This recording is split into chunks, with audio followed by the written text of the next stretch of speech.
मैंने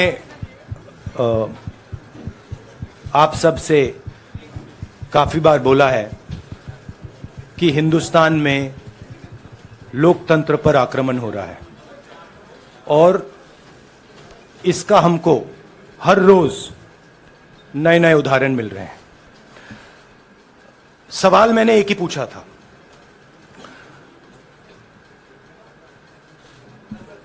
फाउंडेशन पे जाता हूं, अदानी जी की शेल कंपनीज हैं, अदानी जी की शेल कंपनीज हैं, उसमें 20,000 करोड़ रुपया किसी ने इन्वेस्ट किया।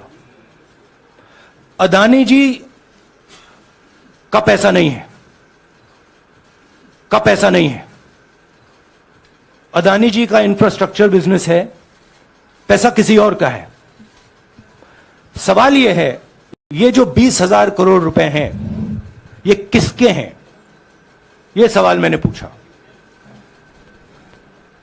मैंने पार्लियामेंट हाउस में प्रूफ देके,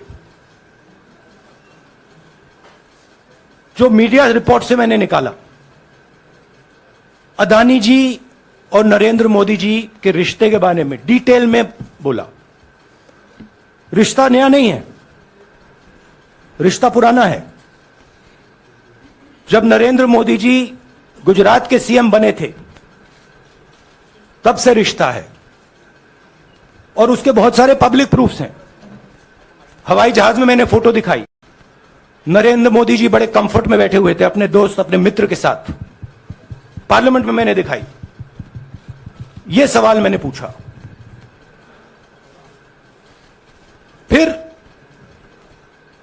मेरी स्पीच को एक्सपंज किया गया। मैंने स्पीकर को डिटेल चिट्ठी लिखी, पॉइंट बाय पॉइंट, कि मैंने कहा कि एयरपोर्ट्स अदानी जी को रूल बदल के दिए गए हैं। ये लीजिए रूल की कॉपी, उसको बदला गया है। चिट्ठी लिखी, कोई फर्क नहीं पड़ा। फिर मेरे बारे में मंत्रियों ने पार्लियामेंट में झूठ बोला। बोला कि मैंने विदेशी ताकतों से मदद मांगी। मैंने ऐसी कोई बात नहीं की है। मैंने कहा स्पीकर से, मैंने जाके कहा, स्पीकर सर, पार्लियामेंट का नियम है कि अगर किसी मेंबर पर कोई एक्यूजेशन लगाता है तो उस मेंबर को जवाब देने का हक होता है। मैंने एक चिट्ठी लिखी, उस चिट्ठी का जवाब नहीं आया। दूसरी चिट्ठी लिखी, उस चिट्ठी का जवाब नहीं आया। फिर मैं स्पीकर के चेंबर में गया। मैंने स्पीकर सर से कहा, स्पीकर सर, यह कानून है, यह रूल है, इन्होंने झूठा आरोप लगाया है,